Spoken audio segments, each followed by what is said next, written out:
Lalu bunda kok jadi identik dengan minim tawakal? Ya. Jadi kalau udah diajak tawakal bunda, tawakal bunda, tawakal bunda, itu seringkali gak bisa nerima ajakan kayak begitu. Ya. Bunda kok sekarang lebih rasional daripada ayah,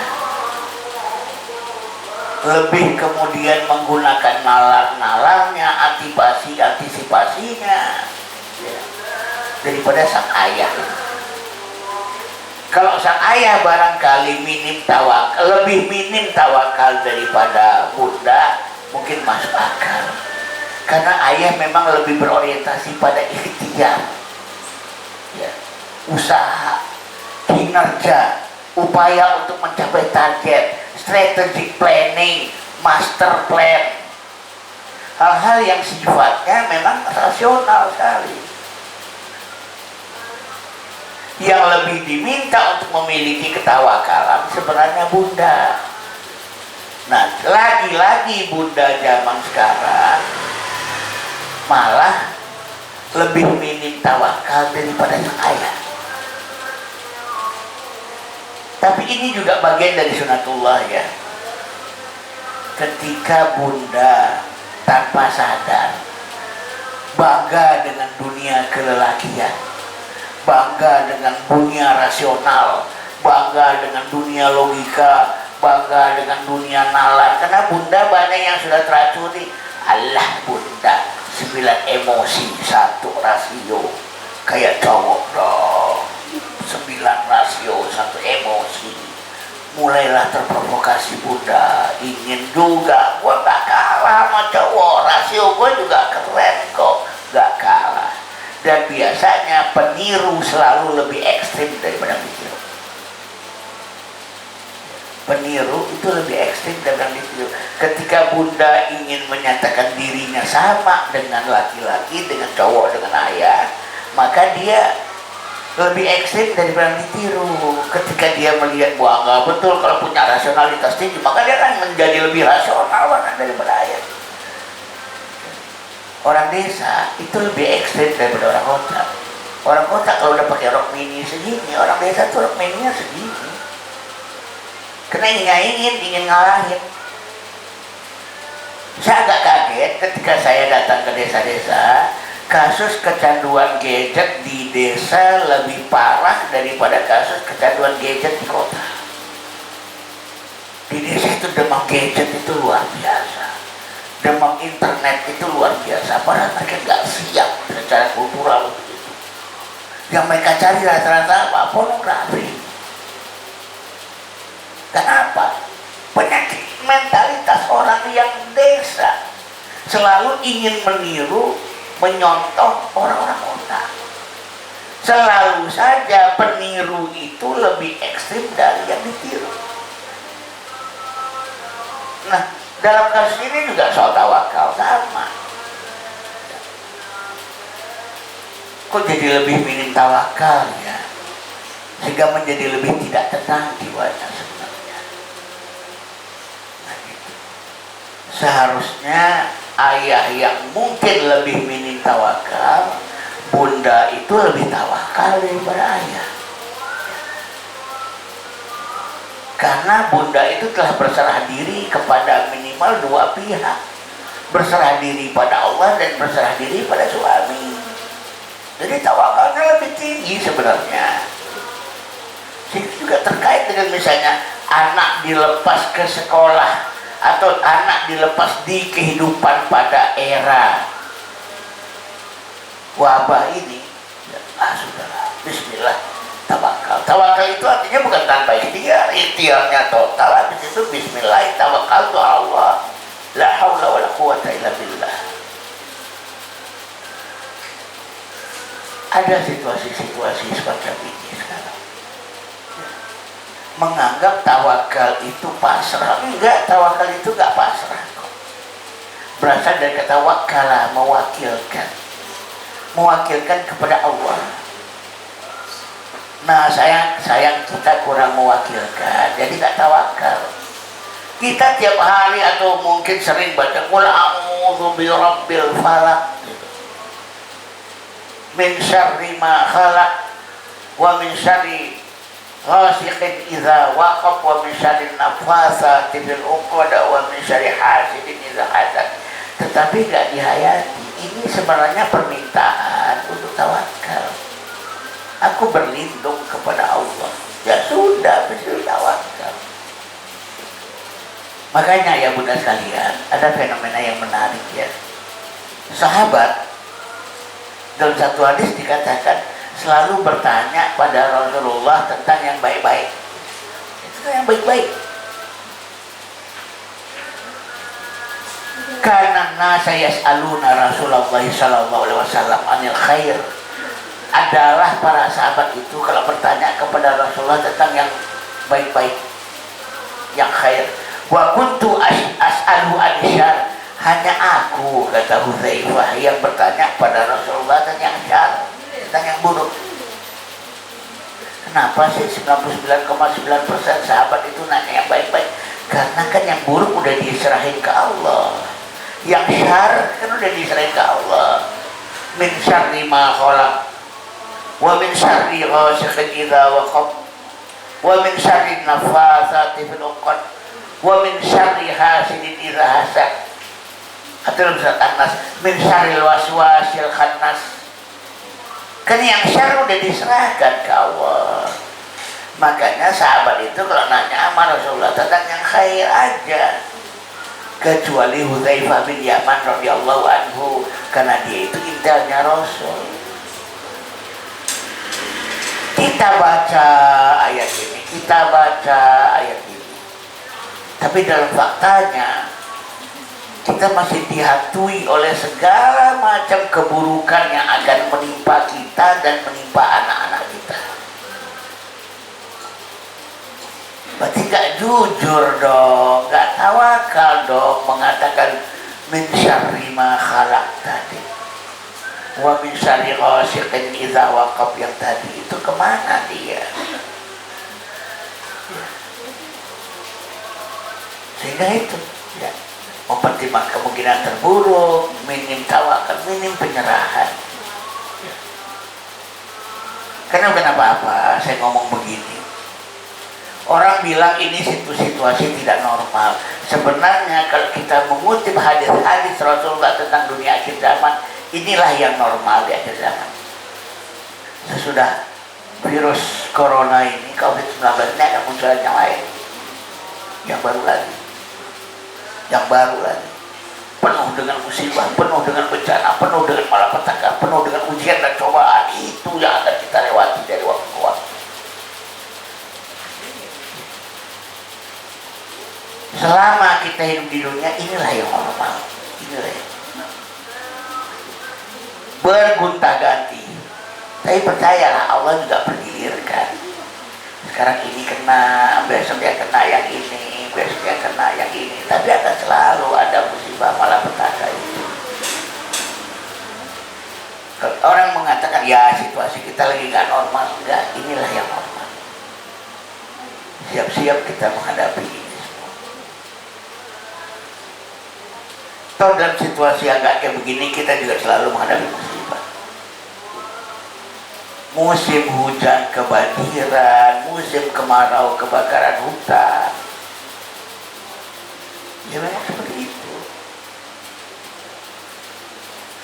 Mak-mak kemudian dia memperlakukan anak sebagai aset, bukan sebagai titipan Allah. Memang kalau kita perlakuan anak sebagai aset, kita begitu takut kehilangan dia. Kita begitu takut dia tidak menjadi apa-apa. Kita begitu takut dia sakit lalu kemudian dia meninggal. Besar ketakutan kita kalau kita menganggapnya sebagai aset. Di kota Banjar, timur Jawa Barat, sampai-sampai orang tuanya saya ancam, saya mau adukan ke polisi. Jadi begini, orang tua ini anaknya dari bayi tabung, jadi dia udah susah dapetin anak, Akhirnya lewat usaha bayi tabung, akhirnya dia dapat anak. Karena anaknya ini anak semata wayang dan mahal lagi biaya keberadaannya di dunia, sehingga benar-benar anak itu ingin dididik sedemikian rupa agar jadi anak yang optimal sedini mungkin. Sekarang usianya sudah 5 tahun lebih di TK ya. Dia sudah dilaporkan kepada saya oleh kepala TK sejak umur 4 tahun. Dilaporkan. Anak itu jam 6:30 pagi sudah sampai di TK. Padahal TK itu baru buka jam 8. Ya. Sampai jam 12, nanti jam 12 dijemput, dibawa ke pondok tahfiz. Sampai kapan? Sampai jam 9 malam. Ya. Jam 9 malam bawa pulang. Sampai di rumah murojaah. Ya. Sampai sekitar jam 10, dan jam 10 dipaksa harus tidur seketika dengan cara, siapa yang ngajarin ya, mulutnya disumpal pakai kain sampai pegel, lalu dia tertidur pulas. Bangun jam 4 pagi ya, murojaah. Nggak bisa tidur lagi ya, mandi, sholat subuh, murojaah. Lalu dia berangkat ke sekolah jam 6:30, sampai lagi di sekolah begitu.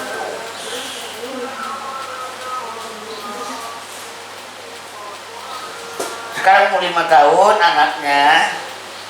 Sekarang di sekolah dia sudah mulai dimandikan oleh guru dan laporan guru. Jadi dia di rumah tuh udah mandiri ya, mandi sendiri segala macam ya. Mandi sendiri, pakai baju sendiri. Oh, pokoknya jadi anak mandiri lah dari umur 3 tahun. Ketika dia dimandikan oleh gurunya, mohon maaf ya, kemaluannya bau sekali. Karena tadi mandinya mungkin nggak bersih, dia mandi sendiri. Ya. Inilah ketika anak dianggap sebagai aset. Jadi ingin menjadi anak yang total, optimal, maksimal, apa lagi ya? Ini anak mahal mungkin ya. Anak bayi tabung. Ya.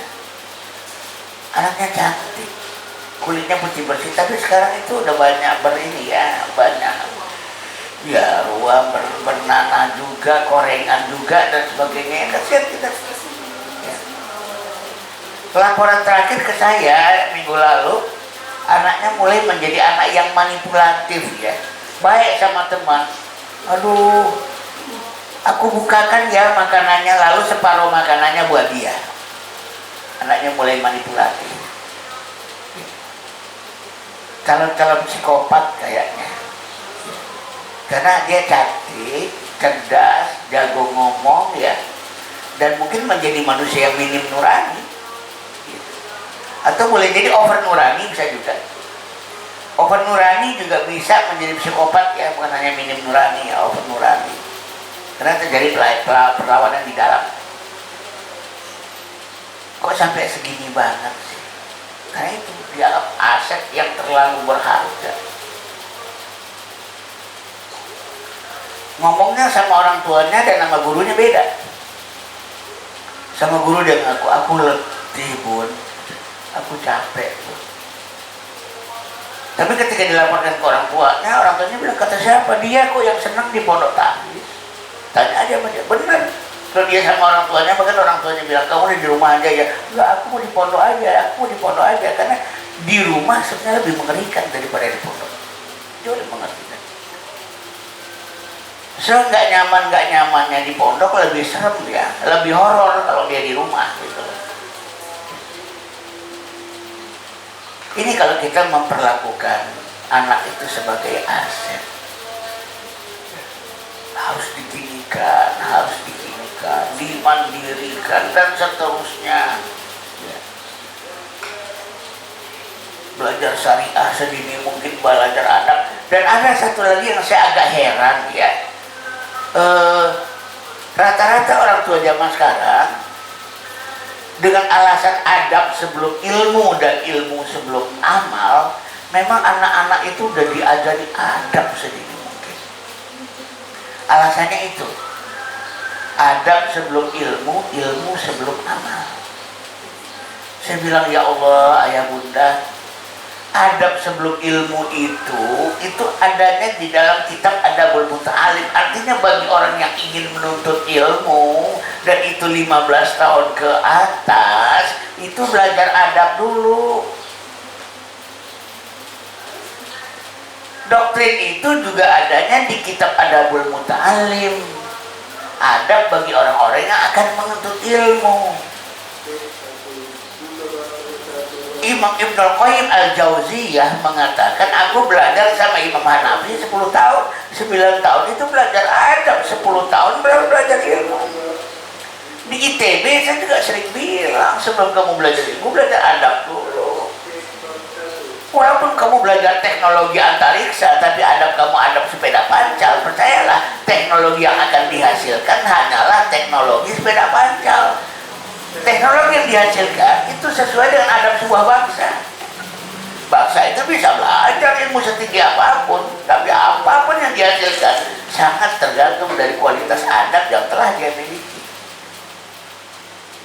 Adab nggak hati-hati, adab nggak teliti, lalu belajar teknologi nuklir, mustahil akan melahirkan teknologi nuklir, karena nuklir membutuhkan kehati-hatian, nuklir membutuhkan disiplin, nuklir membutuhkan ketelitian, nuklir membutuhkan tindakan cepat. Jadi adab-adab itu dulu dong pelajari sebelum belajar teknologi nuklir.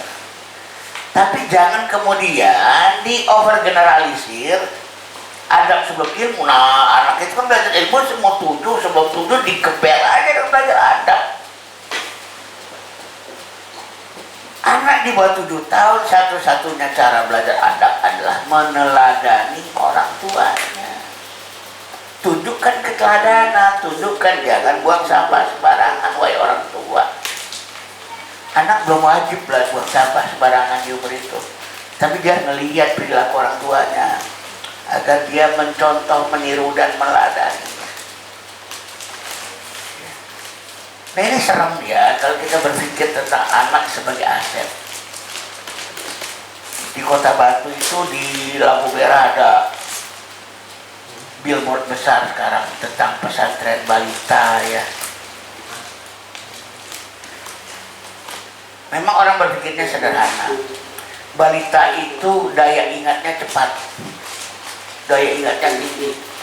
Mereka lupa daya ingat balita itu daya ingat jangka pendek ya, bukan daya ingat jangka panjang, bukan. Short term memory. Dan ingat ya, daya ingat anak itu cepat dan daya lupanya juga cepat.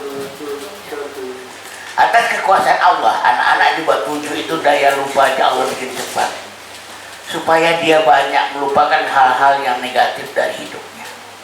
Karena banyak luka pada usia-usia itu, luka pengasuhan. Sehingga Allah bikin dia memang cepat mengingat, tapi juga cepat lupa. Tapi kalau kita lihat anak itu sebagai titipan, ya sudah, kita melakukannya sebagaimana yang Allah minta kepada kita, karena dia akan kita kembalikan kepada Allah. Kalau anak sebagai titipan, mentalitas kita adalah mentalitas inna lillahi wa inna ilaihi raji'un. Semuanya dari Allah dan semuanya akan kembali pada Allah. Itu bacaan kalau ngadepin musibah. Dan itu pula sikap kita ketika Allah karuniai anak. Satu, syukur. Setiap orang pengen punya anak. Di satu lain sikap inna lillahi wa inna ilaihi raji'un. Dia dari Allah, akan kembali ke Allah.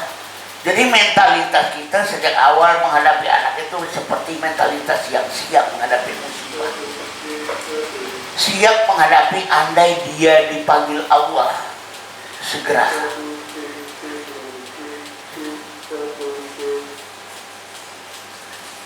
aslinya, nah ini saya ingin bicara aslinya fitrah perempuan itu kayak gimana sih aslinya.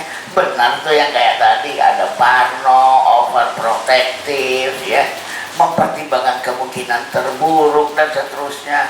Memang itu Bunda banget ya. Saya ingin mengatakan bahwa satu, aslinya Bunda itu makhluk paling sabar. Inilah aslinya Bunda itu, makhluk paling sabar, makhluk paling tabah, makhluk paling siap menghadapi hal-hal yang gak nyaman, makhluk yang siap menghadapi musibah. Alladzina idza asabatum musibah qalu inna lillahi wa inna ilaihi raji'un. Inilah Bunda yang paling asli, makhluk tersabar di muka bumi. Bukan yang tadi itu. Ya. Ada yang salah dalam sebuah fitrah. Dan itu kita gunakan kesalahan itu dalam memperlakukan anak-anak kita, terutama berhadapan dengan wabah ini.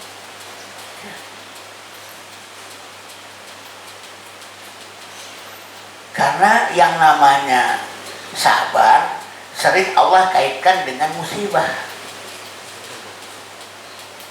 Wa basyiril sabirin alladzina idza asabathum musibah qalu inna lillahi wa inna ilaihi raji'un. Dan berikanlah kabar gembira pada orang yang sabar. Siapa mereka? Yaitu orang-orang yang apabila ditimpa musibah mereka berkata inna lillahi wa inna ilaihi raji'un. Selalu sabar itu identik dengan musibah.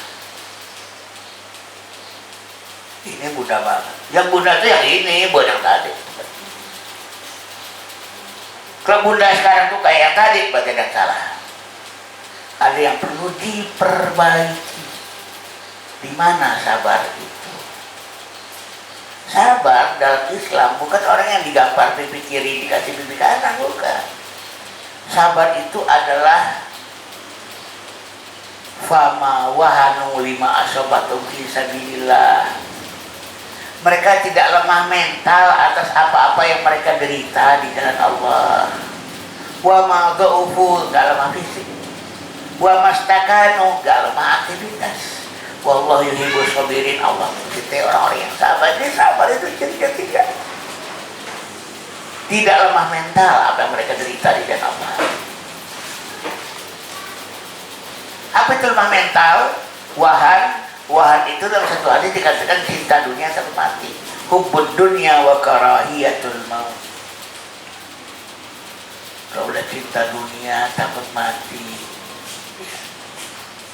ingin mempertahankan kehidupan selama mungkin, kehidupan diri, kehidupan anak. Itu ciri khas manusia yang cinta dunia takut mati. Long term sustainability. Nah, selalu jargonnya itu ya, kesinambungan jangka panjang, sustain. Padahal manusia ini gak sustain.